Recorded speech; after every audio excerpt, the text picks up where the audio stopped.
내년 7월부터 한국형 실업부조인 국민취업지원제도가 시행됩니다. 물론 국회에서 법이 통과돼야 하죠. 일정한 요건을 갖춘 저소득 구직자에게 월 50만 원씩 최장 6개월 동안 지원금을 지급하는 내용입니다. 오늘 오전 국무회의에서 관련 법률안이 의결됐습니다. 이재갑 고용노동부 장관으로부터 국민취업지원제도에 대한 설명 들어보겠습니다. 스튜디오로 초대했습니다. 어서 오십시오. 안녕하십니까? 안녕하세요. 국무회의 마치시고 바로 오신 건가요?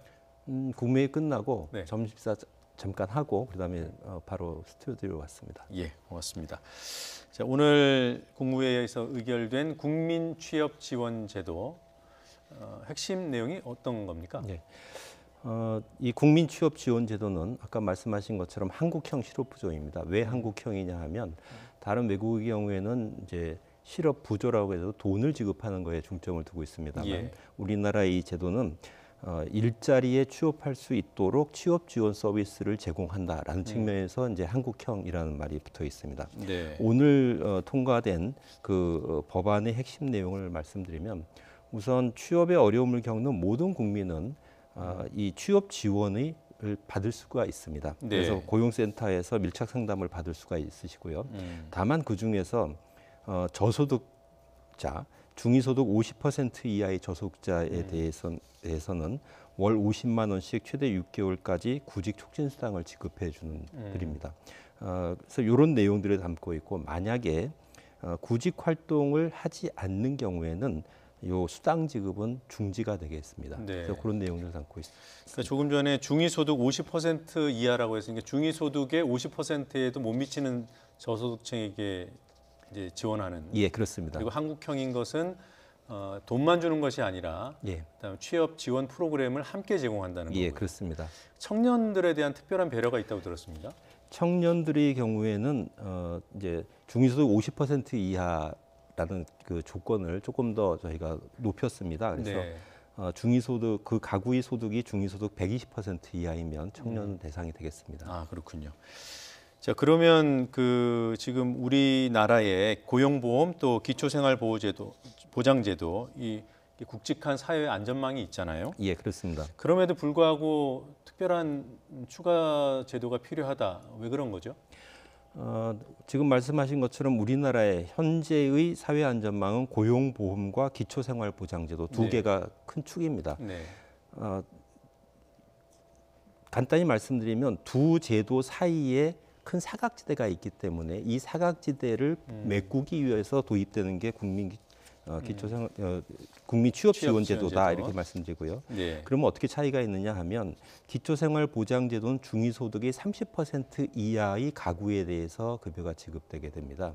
더 저소득. 예, 더 저소득입니다. 고용보험의 경우에는 소득에 관계없이 사회보험이기 때문에 고용보험에 가입하신 분은 이제 급여를 받을 수가 있습니다만 예. 지금 고용보험제도가 굉장히 많이 확대가 되어 있습니다. 그럼에도 불구하고 우리나라에서 일하시는 전체 취업자의 약 45%는 자영업자 신분이기 때문에 이러이러한 이유 때문에 고용보험제도 바깥에서 일을 하고 계십니다. 예.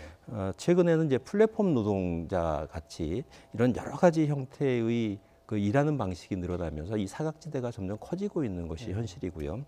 그래서 이런 사각지대를 메우기 위해서 국민취업지원제도를 도입하게 됐습니다. 네.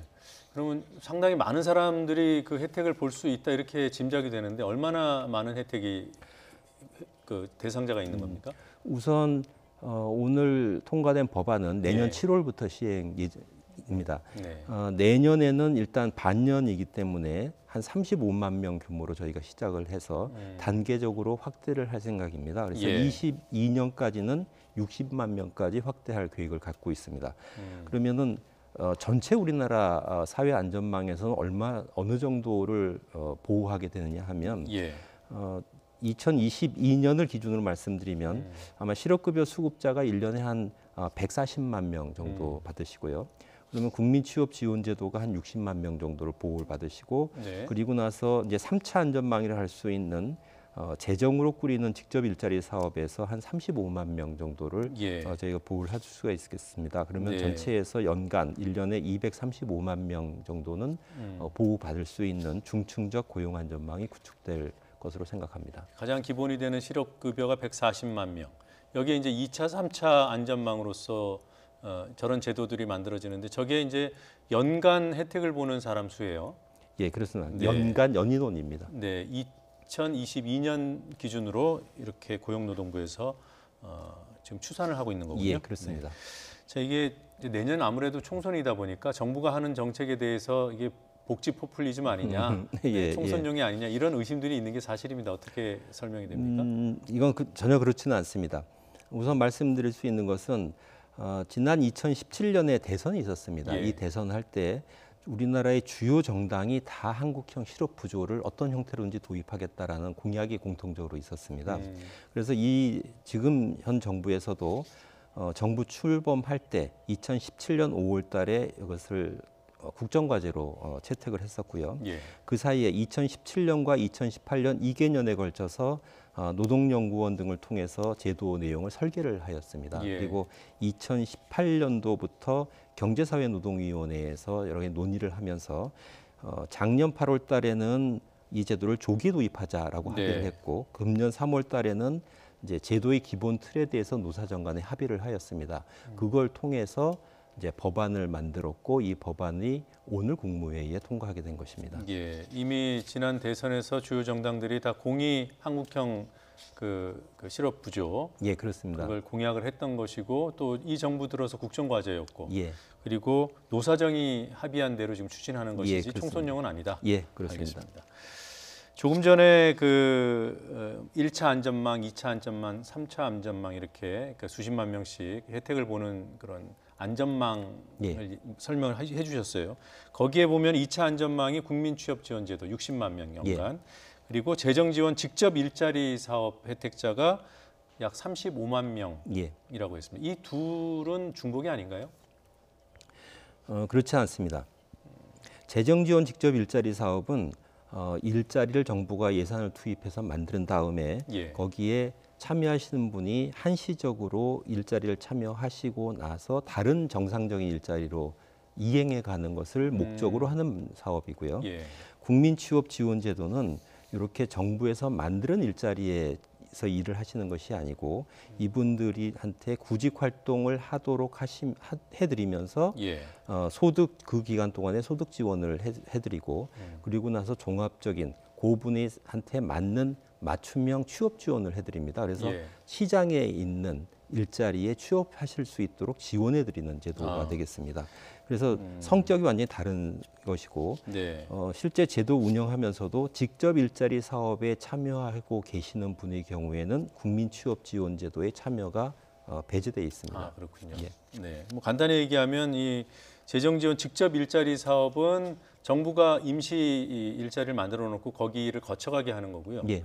그리고 국민취업지원제도는 본인이 계속 그 노동력을 투여할 뭐라고 할까요? 올해 이제 지속 가능한 일자리를 예. 구하도록 돕는 것이고, 예, 그렇습니다. 네. 그리고 돕는 과정에 지원금도 지급하는 것이고요.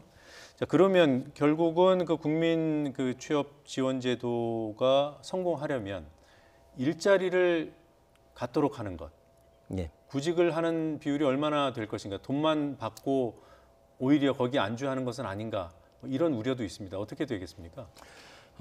이 제도는 실제 운영을 할 때 어떻게 예. 운영을 하게 되냐면 이 사업에 참여하겠다고 신청하시는 분들한테 신청을 받게 됩니다. 네. 신청을 받으면 저희 고용센터 상담원이 직접 그분하고 심층 상담을 하게 됩니다. 네. 심층 상담을 하면서 그분의 취업 능력도 평가를 하고 그분이 희망하는 일자리도 파악을 하고 그래서 개인별로 취업 지원 계획을 만들어 드립니다. 예. 취업 지원 계획을 만들게 되면 이 취업 지원 계획에는 두 가지 의미가 있습니다.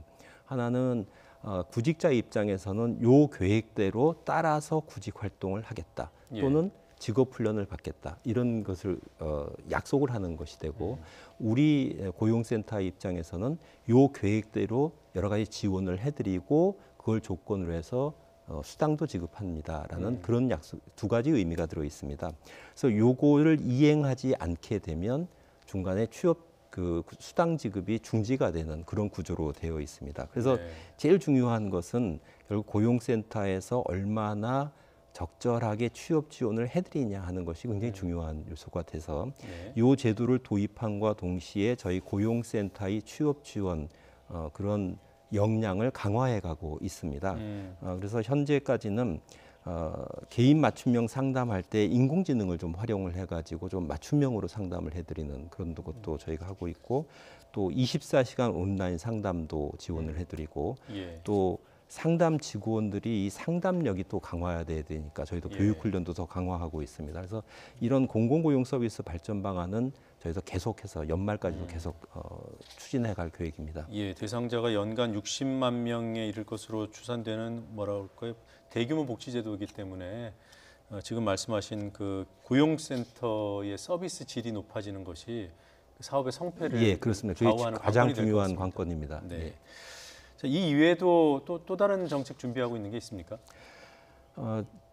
지금 우리 사회에서 고용안전망, 사회안전망 또는 고용안전망 네. 또는 일자리 안전망 이런 여러 가지 용어를 씁니다만 이런 일자리 안전망을 강화하기 위한 노력을 다각적으로 하고 있습니다. 아까 말씀드린 것처럼 1차 안전망이 고용보험이고 네. 2차 안전망이 국민취업지원제도입니다. 네. 요 중에서 이제 중요한 것이 그 뭐 1차 안전망인 고용보험도 그 사이에 한 20년이 지났습니다만 20년 동안에 많이 발전되어 온 것이 사실입니다.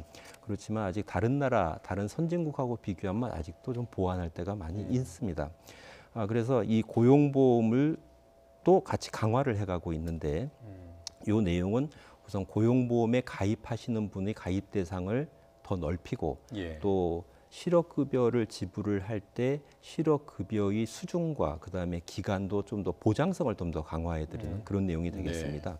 그래서 마침 지난달에 이런 내용을 담은 고용보험법 개정안이 국회를 통과했습니다. 그래서 네. 10월 1일부터 시행 예정인데 네. 우선 실업급여 수혜 금액이 과거에는 이제 임금의 50%에서 지급을 해드렸는데 60%까지 상향이 되게 됩니다. 그리고 실업급여의 지급 기간도 한 30일 정도 늘어서 최소 120일부터 최대 270일까지 지급할 수가 있습니다. 이 정도 수준이 되면 그래도 OECD 그런 선진국에서보다는 약간 좀 낮은 수준이긴 합니다만 그래도 나름 보장성은 많이 강화될 거라고 생각합니다. 네. 그 외에 이제 고용보험 가입 대상을 지금 임금근로자로 한정을 하고 있는데 이런 임금근로자 이외에 이런 예술인 분들 같은 경우는 일을 하시면서도 임금을 받고 일을 하시는 분들이 아니지 않습니까? 요분들 또 우리 사회에서 특수고용직 노동자들 있지 않습니까? 요 분들한테까지도 고용보험의 가입 대상을 넓혀드리는 그런 법 개정안을 지금 국회에서 논의를 하고 있습니다. 그 외에 고용보험이 당연히 가입 대상임에도 불구하고 이제 영세사업장에 가면 여러 가지 이유 때문에 가입 신고를 안 하고 있는 분들이 계십니다. 이런 분들에 대해서 좀 가입을 유도하고 부담을 완화드리기 위해서 사회보험료 지원 사업도 저희가 추진하고 있습니다. 알겠습니다. 조금 전에 그 고용보험법 개정안이 지난달에 국회 통과했다고 말씀하셨잖아요. 우리가 앞서서 쭉 설명을 들었던 그 국민취업지원제도 이 법률안이 현실에 반영이 되려면 국회 통과돼야 될 텐데 언제까지 통과돼야 내년 7월에 예정대로 시행할 수 있겠습니까? 내년 7월에부터 시행하려고 하면 이제 내년도 정부 예산안에 이 예산이 들어가 있습니다. 그래서 이번 정기국회에서 예산 심의도 되고 그 부수 법안으로 이 법안도 같이 논의가 되어서 이번 정기국회 때 같이 통과 될 필요가 있습니다. 그래서 저희도 이를 위해서 적극 노력할 예정입니다. 네, 그러면 여야가 그 예산 심사를 하는 과정에서 예산이 깎이면은 사업에 차질이 생기는 거네요.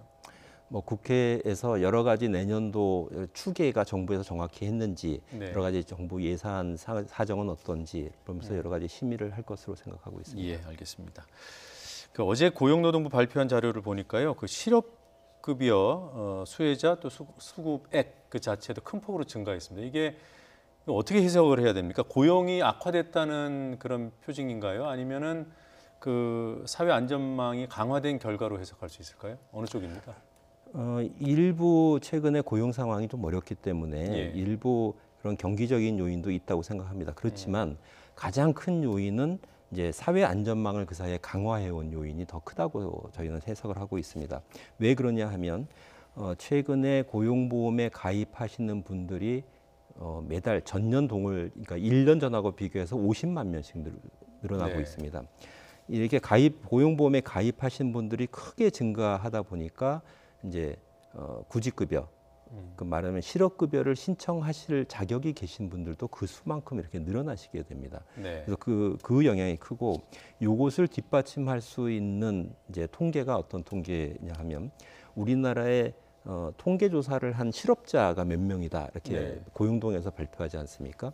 그러면 요 실업자 수하고 그다음에 구직급여를 받으시는 분들이 비율을 한번 비교를 해볼 수가 있는데 네. 그 비율이 최근에 이렇게 시간이 가면 갈수록 그 비율이 증가를 하고 있습니다. 그러니까 같은 실업자가 있을 때도 구직급여를 받는 분의 비율이 훨씬 늘어나고 있다. 사회안전망이 강화되기 때문에. 네. 그래서 요 실업자하고 비율을 보면 2017년도에는 한 36.7% 정도 됐는데 지금은 금년에 들어서서는 한 41.2%까지 늘어나 그래요? 있습니다. 네. 4%포인트 정도 확대가 되어 있고 또 하나는 이제 그 사이에 구직급여의 하한액과 상한액이 있습니다. 예. 요 상한액과 하한액을 계속 지속적으로 증가해 왔기 때문에 네. 지급되는 구직급여액도 증가되고 있는 것입니다. 그래서 가장 큰 요인은 사회안전망이 강화된 그런 영향 때문에 이제 구직급여 지급 받으시는 분들과 지급받는 알겠습니다. 금액이 증가하고 있다 이렇게 해석을 하고 있습니다. 예, 뭐 시간 때문에 여기까지 말씀드려야 될 것 같습니다. 자, 이재갑 고용노동부 장관과 얘기 나눴습니다. 고맙습니다. 네, 감사합니다.